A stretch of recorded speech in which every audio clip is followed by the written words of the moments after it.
오늘 우리는 두 사람의 서로 다른 추수감사, 가인과 아벨의 서로 다른 추수감사라는 제목을 가지고 하나님 앞에서 은혜를 나누려고 합니다. 이 추수감사는 사실은 미국 교회 전통입니다. 영국 국교회가 이제 프로테스탄트를, 퓨리탄들을, 청교도들을 박해했습니다. 그래서 이 사람들이 네덜란드로 피신했다가 신앙의 자유를 찾아서 이제 신대륙으로 갔지요. 그 배를 타고 대서양을 건널 때 엄청 힘들었습니다. 102명이 배를 탔는데 63일간 항해하면서 결국 신대륙에 도착했는데 도착해 보니까 절반이 죽었습니다. 그리고 도착해 보니까 이 혹독한 아주 추운 겨울이었습니다. 피눈물 나는 그 정착의 스토리가 거기에 있습니다. 농사를 지을 수가 있습니까? 풍토병이 찾아옵니다.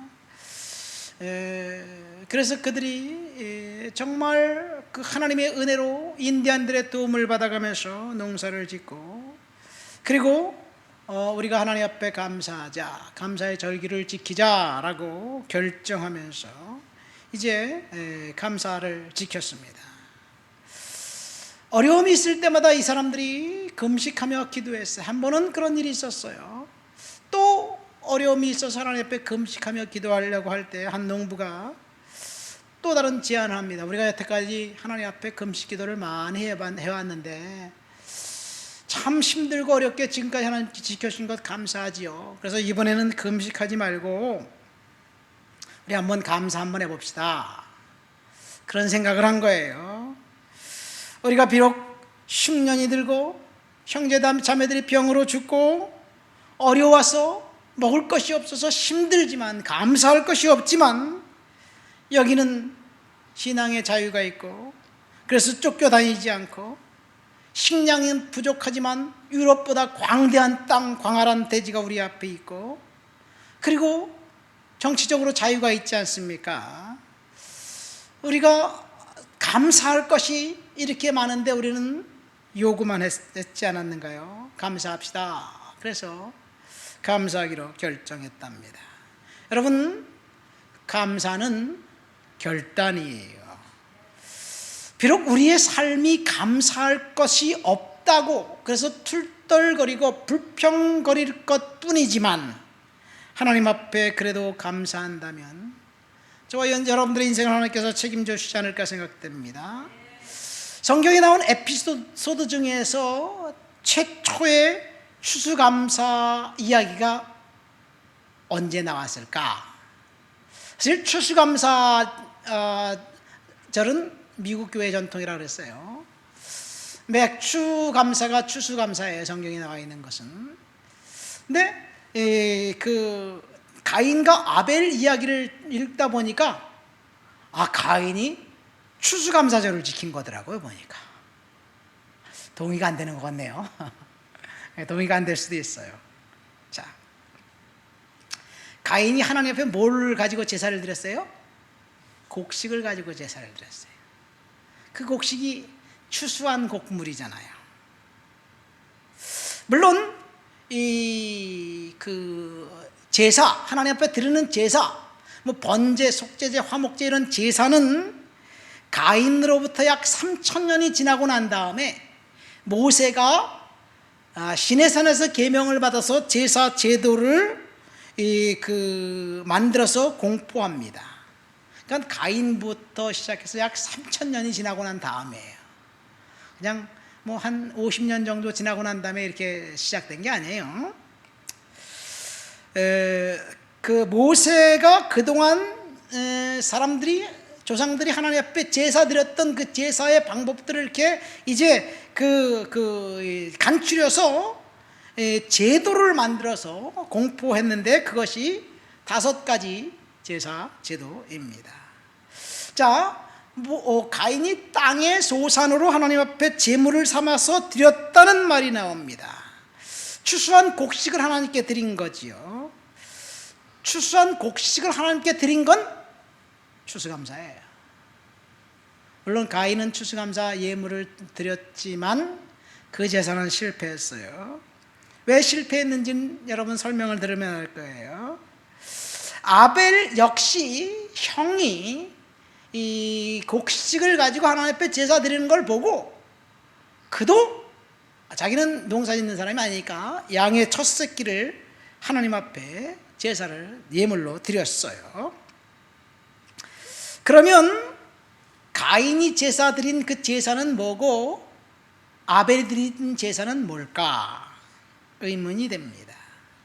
이 곡식을 하나님 앞에 드리는 제사가 5가지 제사 제도 중에서 소제라는 제사가 있습니다. 소제는 곡식을 가루를 아주 곱게 가루를 만들어서 그 위에 기름을 붓고 유향을 붓고 그리고 그것을 태워서 하나님께 드리는 게 소제예요.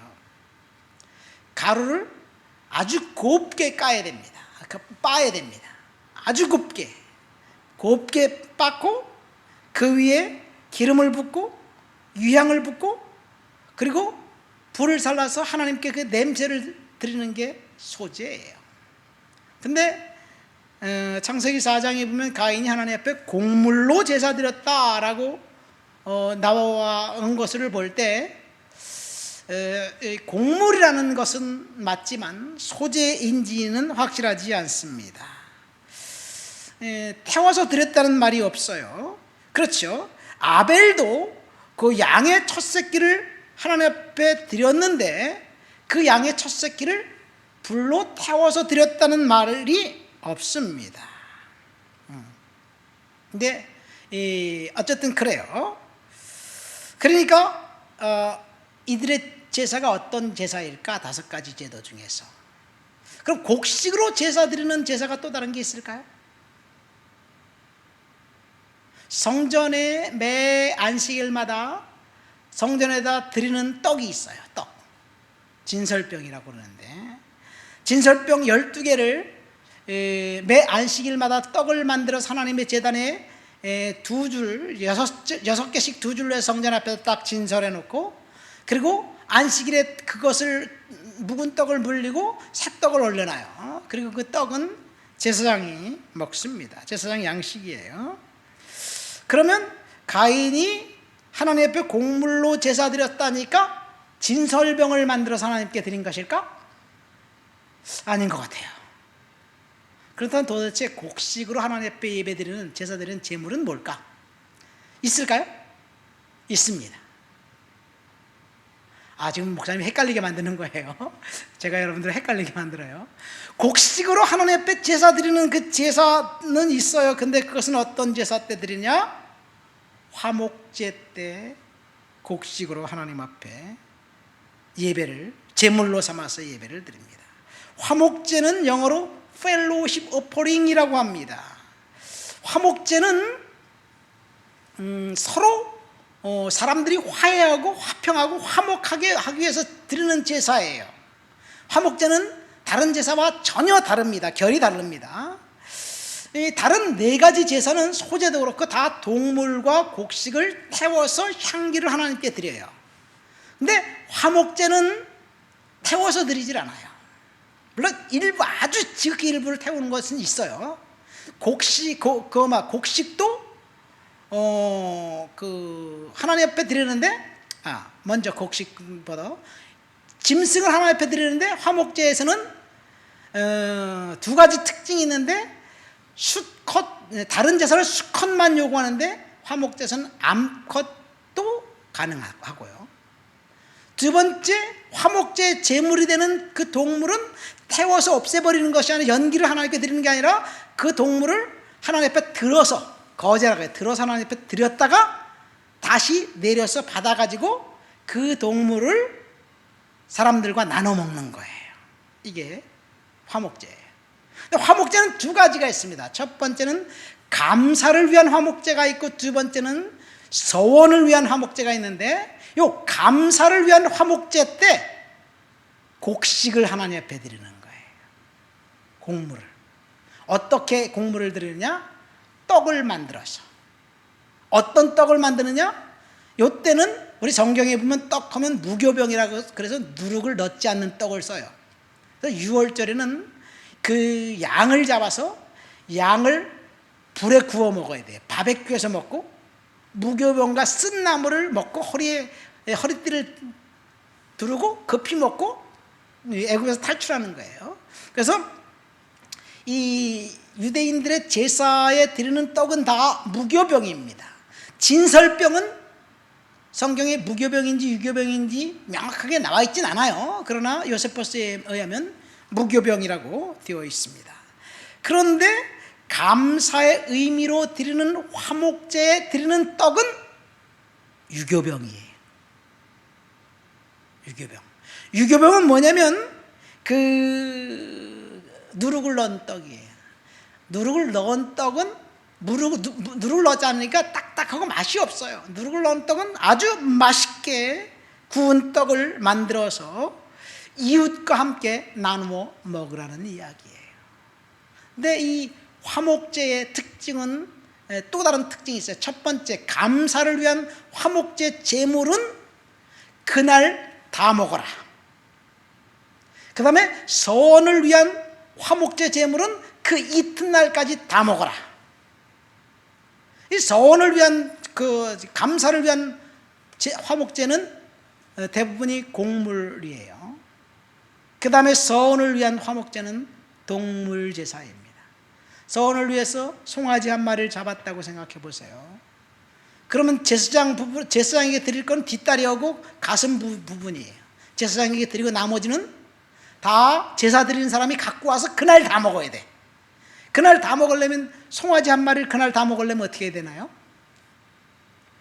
그 이튿날까지 다 먹으려면 동네 사람 다 불러서 잔치를 벌여야 돼요. 지나가는 사람도 부르고 나그네도 부르고 다 불러가지고 다 먹어야 돼요. 그렇게 먹지 않으면 그 제사는 무효가 되고 저주가 임한다고 이야기하고 있어요. 이것이 화목제의 특징입니다. 그러니까 가인이 하나님 앞에 드린 제사는 이렇게 정황상으로 볼 때 감사를 위한 화목제였습니다. 근데 제사를 드리고 난 다음에 가인은 이 동생을 죽이고 그 다음에 저주를 받았어요. 화목제의 특징입니다. 제사 드린 자가 하나님 앞에서 부정하고 그날 다 먹지 못하고 그랬으면 축복이 아니라 저주받는다는 이야기일 수도 있습니다. 그러니까 그 가인이 드린 제사는 감사를 위한 화목제였다. 두 번째, 그럼 아벨이 드린 제사는 뭘까요? 아벨이 양을 잡아서 하나님 앞에 첫 새끼를 드렸어요. 양을 잡아서 하나님 앞에 첫 새끼를 드린 것이 번제였을까? 사실 번제는 그 가장 처음에 성경에 등장하는 것은 노아가 방주에서 나오고 난 다음에 양을 잡아서 하나님 앞에 번제로 드렸다라고 이야기해요. 창세기 8장에. 그 다음에 또 나온 번제는 하나님이 아브라함에게 내 독자 아들 이삭을 번제로 드려라, 그렇게 명령하셨어요. 여기서 번제가 나옵니다. 그래서 성경에는 번제로 드리라 그러는 번제라고 명확하게 명령을 합니다. 구분합니다. 그래서 솔로몬이 1000번제를 드렸고, 만약에 아벨이 하나님 앞에 번제를 드렸다면 번제라고 분명히 말했을 거예요. 구약의 제사 명칭을 쓰지 않고 제사를 드렸다라고 이야기하면 대부분이 번제였습니다. 그런데 아벨이 첫 새끼로 하나님께 예물 드린 그 예물은 번제인 것 같지가 않습니다. 아마도 아벨이 하나님께 드린 제사는 가인처럼 추수감사 예물로 하나님 앞에 제사를 드린 것이 아닌가, 이렇게 생각이 됩니다. 근데 아벨은 양의 첫 새끼를 하나님 앞에 감사의 화목제물로 드렸어요. 그러니까 양의 첫 새끼를 드렸다고 명확하게 말씀을 한 것을 볼 때 이 가인은 추수한 곡식의 첫 열매를 하나님께 드렸다, 가장 좋은 것을 드렸다, 이런 말이 없는 것을 볼 때 아마도 아벨이 약간 더 정성을 들여서 하나님 앞에 예배 드린 것 같기는 합니다. 그런데 가인이 대충 아무거나 하나님 앞에 드렸다, 그런 이야기를 나와 있지 않습니다. 다만 가인과 아벨이 하나님 앞에 제물을 드린 그 사건에 대해서 이 히브리서 11장 4절에 이렇게 말하고 있습니다. 뭐라고 말하고 있느냐?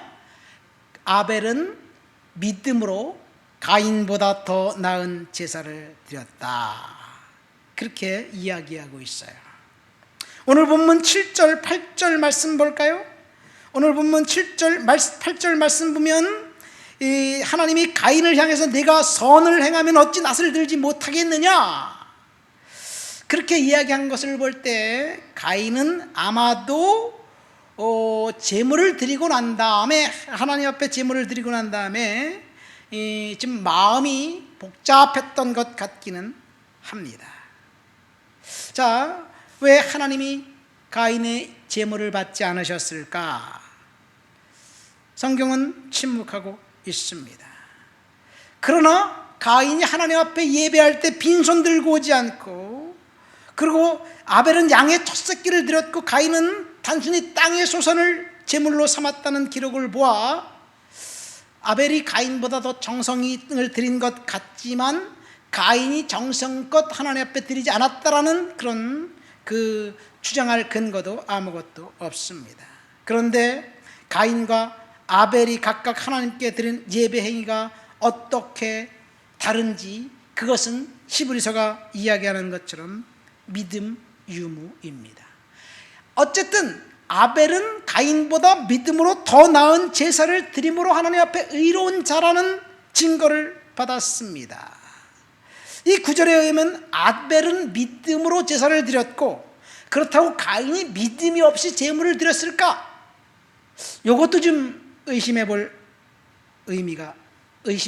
필요가 있어요. 그럼 분명히 가인은, 아벨은 믿음으로 예물을 드렸습니다. 그러면 가인이 믿음이 없이 제물을 드렸을까요? 사실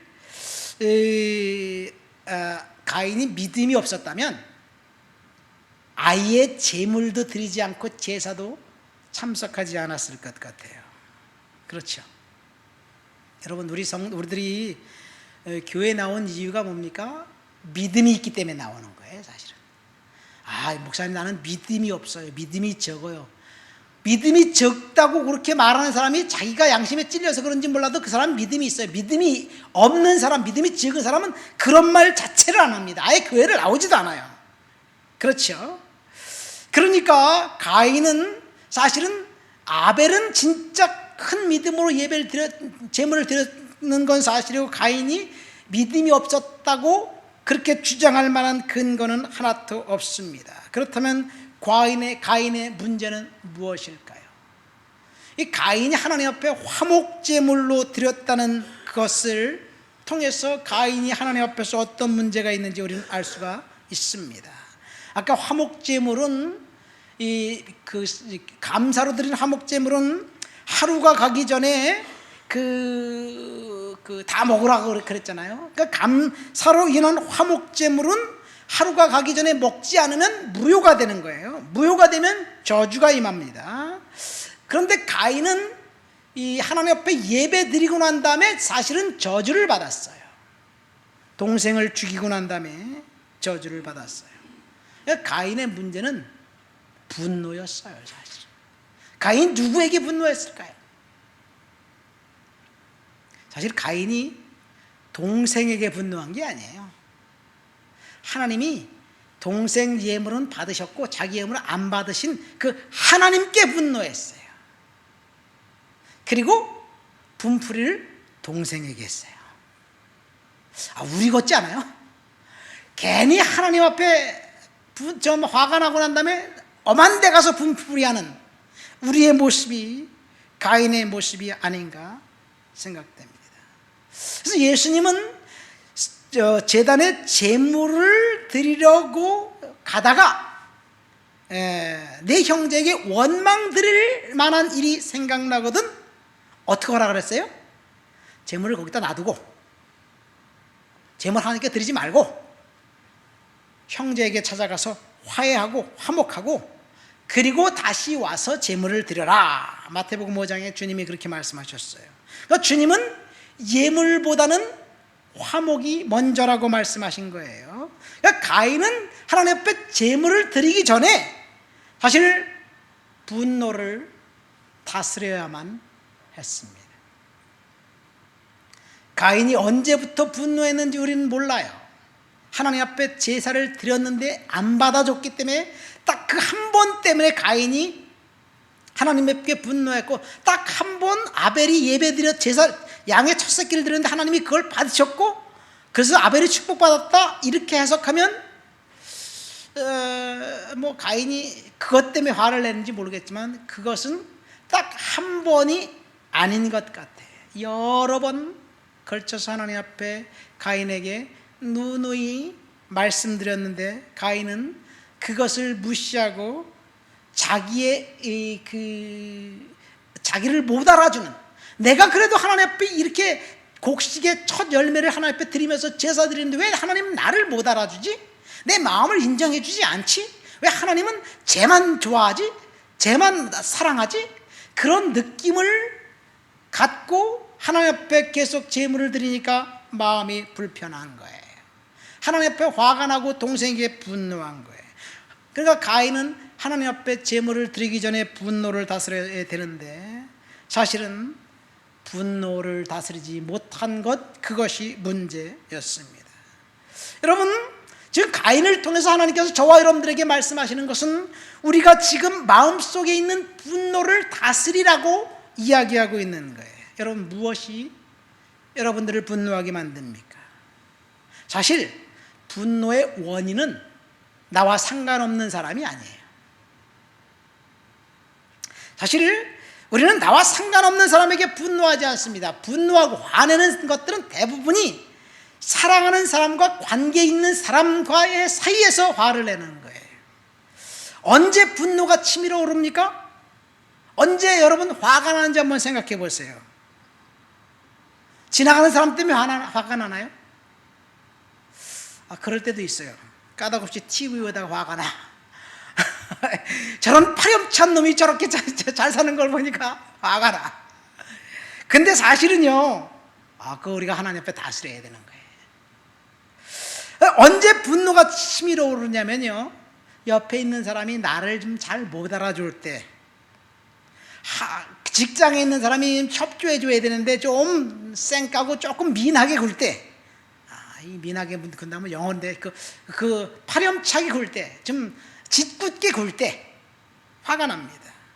협조해 줘야 되는데 협조해 주지 않고 꼭 생색 낼 때만 나서는 사람이 있을 때 되게 화가 나게 만듭니다. 그런데요, 화가 나게 만드는 일들은 대부분 큰 일이 아니에요. 작은 일이에요. 사소한 일들이에요. 이 사소한 일들이 우리의 감정을 자극해서 그 다음에 꼭지가 돌게 만들고 그 다음에 버럭하게 만드는 거예요. 자, 이것이 우리를 화나게 만드는데 사실은 주님은 그렇게 분노하는 것은 정당하지 않다고 가인을 통해서 우리들에게 알려주고 있는 것입니다. 형제는 사랑의 대상이지 분풀이 대상이 아니에요. 그런데 우리는 형제에게 분풀이하고 그리고 되갚으려고 합니다. 이유는 딱 한 가지예요. 뭔가 나를 인정해 주지 않기 때문에 그렇습니다. 분노는 영어로 resentment라고 합니다. 그 무슨 말이냐면 과거에 있었던 일을 곱씹어보고 곱씹어보면서 스스로 화를 키우는 거예요. 예를 들어서 누군가가 억울한 일을 당했다고 생각해 봅시다. 가정해 봅시다. 누가 봐도 억울해요. 너무나 억울해서 잠을 잘 수가 없습니다. 그래서 이 분노가, 화가 치밀어 올라요. 그런데 이 억울한 일을 당해서 분노를 쏟아버리면, 화를 쏟아버리면 억울한 일이 사라질까요? 사실은 사라지지 않아요. 억울한 일을 당한 건 억울하지만 사실 그 억울한 일을 당한 것 때문에 분노를 쏟아붓고 그것으로 인해서 내 감정의 습관이 되고 습관적으로 자신은 부당하게 대우받았다고 희생자가 되었다고 이렇게 생각하면서 그것이 내 마음에 주문을 거는 거예요. 나는 희생자다, 나는 억울하다, 저놈은 나쁜 놈이다. 계속해서 내 마음에 그 분노가 시작된 것이 내 마음에 그 습관적으로 나에게 주문을 걸어서 결국 어느 틈엔가 우리도 모르는 사이에 나는 희생자라는 생각을 하면서 분노로 가득 채워서 살아갑니다. 이것이 지금 분노예요. 그래서 결국은 희생자 역할을 충실하게 수행하게 만듭니다. 그리고 원인을 항상 외부에서 찾습니다. 그런데요, 분노는 결코 다른 사람이나 사건이나 환경 때문에 일어나는 것이 아니에요. 분노를 따지고 보면 사실은 감정의 반응이에요. 내 속에서 나와 있는 감정의 반응입니다. 그리고 또 한 가지, 분노를 하면 자기 통제력을 다른 사람에게 맡기는 꼴이 되는 거예요. 분노하는 사람은 어떻게 하든지 간에 그 상대방의 다른 사람에게 자신의 행동을 맡기고 그것에 의해서 자기가 그냥 다른 사람에게 의존하는 것, 그렇게 되는 것이 분노입니다. 중요한 것은 가인의 분노를 보세요. 가인의 분노는 사실 동생을 향한 것이 아니었어요. 하나님께 분노한 것이었어요. 그런데 동생에게 그 화풀이라면서 동생을 죽여버렸어요. 그것이 일순간에 그런 일이 일어난 것일까요? 가인의 마음속에서 분노를 계속해서 키웠기 때문에. 그래서 하나님이 가인에게 이렇게 이야기합니다. 우리 7절 말씀, 굉장히 중요한 말씀이 다 같이 한번 읽어볼까요? 내가 선을 행하면 어찌 낫을 들지 못하겠느냐? 선을 행하지 아니하면 죄가 문에 엎드러져 있느니라. 죄가 너를 원하나 너는 죄를 다스릴지니라. 가인에게 지금 하나님은 내가 선하지 않다고 책망하고 있는 것입니다. 내가 분노하고 있는 것이 결코 선하지 않다. 너는 죄를 다스려라. 이렇게 말씀하는데 가인은 자신을 보지 않고 아벨을 보았습니다. 그리고 분노를 더욱 키워갔습니다. 가인은 하나님의 말씀을 들어야 했는데 귀를 막아버렸습니다. 그래서 결국 가인을 죄가 다스리게 만들었습니다. 죄에게 자신을 내주었습니다. 우리가 분노를 쌓고 그 마음속에 분노를 습관화시키면 결국은 내가 나를 통제하는 것이 아니라 분노가 나를 통제하게 만드는 거예요. 여러분, 우리도 때때로 하나님 앞에 섭섭할 때가 있습니다. 왜 섭섭합니까? 하나님이 내가 원하는 대로 응답해 주지 않기 때문에 섭섭한 거예요. 하나님이 내가 원하는 축복을 주지 않기 때문에, 내가 주 앞에 기도하는 문제가 해결되지 않기 때문에 때때로 섭섭한 거예요. 그러나 우리는 가인처럼 하나님의 말씀을 들어야 합니다. 가인에게 하나님 뭐라고 말씀하셨습니까? 하나님 분명하게 내가 내 재물을 왜 안 받는지 아느냐? 그것은 내가 선을 행하지 않았기 때문이다. 7절 말씀입니다. 내가 죄악 가운데 있기 때문이다, 이거예요. 선을 행하지 않고 죄악 가운데 있으면서 회개하지 않고 하나님 앞에 재물만 갖고 왔다고 하나님이 그걸 받으시는 것이 아니라는 거예요. 지금 우리가 원하는 것을 하나님이 우리가 원하는 시간에 들어주지 않는다고 섭섭한 마음을 가질 때, 그것이 가인처럼 하나님 앞에 저항하고 있는, 가인의 길을 걸어가고 있다는 사실을 우리는 알아야 될 줄 믿습니다. 가인은 하나님께 화목제물을 드리고 저주받았습니다. 그 이유는 분노를 다스리지 못했기 때문에 그렇습니다. 우리가 하나님 앞에 분노를 다스려야만 합니다. 그렇지 않으면 가인의 길을 걸어갈 수 없어요. 갈 수밖에 없어요. 그러면 왜 가인이 분노를 다스리지 못했을까? 분명히 가인은 분노를 다스리라고 가인에게 7절에 보면 경고했어요. 그럼에도 불구하고 가인은 분노를 다스리지 못했습니다. 7절 말씀 다시 보세요. 죄가 문에 엎드러져 있느니라. 죄가 너를 원하나 너는 거기서 나와라, 그런 이야기예요. 이것을 영적으로 해석하면 지금 가인을 분노의 영이 그 마음의 문 앞에 딱 기다리고 있으면서 분노의 영이 가인을 지배하고 있기 때문에 그렇습니다. 선택권은 가인에게 있었습니다. 하나님의 순종할 것인가, 그리고 그 마귀의 그 분노의 영으로부터 마음의 문을 닫아서 그 마귀가 들어오지 못하게 할 것인가, 아니면 마귀를 초청할 것인가. 문 앞에 웅크리고 앉아 호시탐탐 지배할 기회만 노리고 있는 죄를 가인은 받아들였습니다. 그래서 그 불순종이 결국 마귀에게 합법적으로 가인을 지배하게 만든 거예요. 가인의 타락이 이런 식으로 진행되었습니다. 동생 아벨을 향해 분노의 감정을 품기 시작하자 그 분노가 증오가 되고, 증오가 속임수를 되고, 그래서 결국 가인을 살해하게 만들었는데, 그것은 사탄이 마귀가에게 틈을 주었기 때문에 그렇습니다. 저와 여러분들은 하나님 앞에서 우리의 마음을 잘 다스려야 될 줄 믿습니다. 사실 분노는 하나님 앞에서 반드시 다스려야 돼요. 그 분노의 영이 있어요. 여러분, 우리는 분노의 영을 하나님 앞에서 축출하고 몰아내야 될 줄 믿습니다. 어쩌면 오늘날 많은 사람들이 분노 사회를 살아가고 있어요. 많은 사람들이 굉장히 분노하고 있어요. 어떻게 저렇게 왜 이렇게 화를 품고 살고 있을까? 그냥 온순하지가 않아요. 한마디라도 총명스럽게 하고 쏘아붙이고 별것 아닌데 싸우려고 그러는 것들, 그런 것들을 보면 분노의 영이 사람들을 지배하고 있는 것 같은 것은 사실인 것 같아요. 그래서 오늘날 우리 사회는 분노 사회예요. 분노의 영을 우리는 다스려야 될 줄 믿습니다.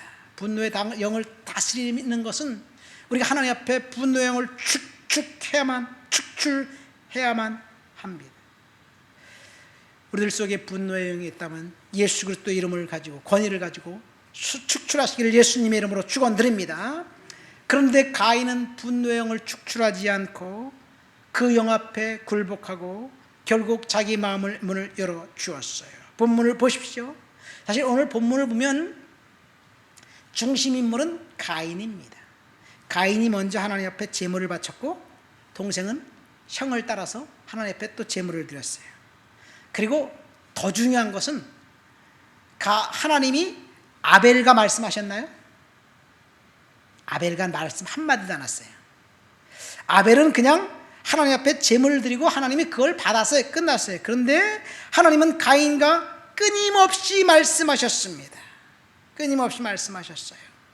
가인에게 찾아와서 하나님이 계속해서 말씀하셨어요. 하나님이 가인에게 뭐라고 말씀하셨습니까? 죄에서 돌아오라는 말씀을 계속 하신 거예요. 7절 말씀, 8절 말씀 보니까. 그러니까 가인은 하나님의 음성을 들었습니다. 그런데 하나님의 뜻을 따라 살지 않았습니다.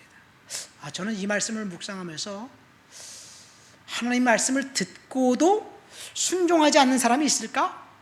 라는 걸 생각해 보면서 굉장히 충격을 받았어요. 사실 이단들 같은 경우 보세요. 옛날에 이 통일교 문선명이는요, 박태선이와 함께 그 두 감람나무였어요. 요한계시로 나오는 두 감람나무가 문선명과 박태선이 두 감람나무예요. 그들은 우리 아버지 얘기를 들어보니까 1950년대 말 60년대 초에 박태선 집회 때 한강변에서 모래알 백사장에서 수십만 명이 모여서 예배드리고 그렇게 기적을 나타내고 그랬다고 그러더라고요.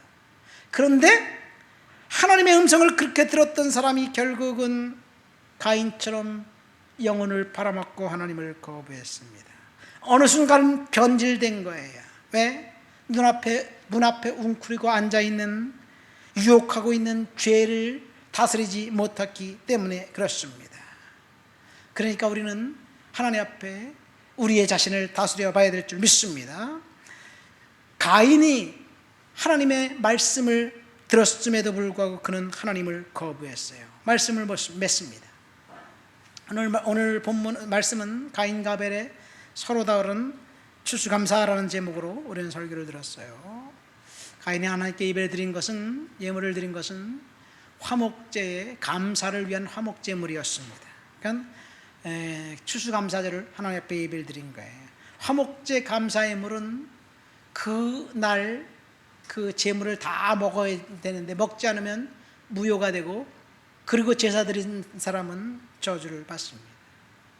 어쩌면 가인은 하나님 앞에 화목제 감사의 물을 드리고 난 다음에 분노를 다스리지 못해서 살인자가 되고 저주받지 않았는가 생각되기도 합니다. 저와 여러분들이 하나님 앞에서 우리의 마음을 잘 다스리고 은혜 가운데 살아가시게 되시기를 예수님의 이름으로 축원드립니다. 기도합니다. 다 같이 우리 통성으로 하나님 앞에 말씀을 생각하며 기도합니다. 하나님 은혜 주시옵소서. 능력을 살아갈 수 있도록 도와주옵소서. 기도합니다.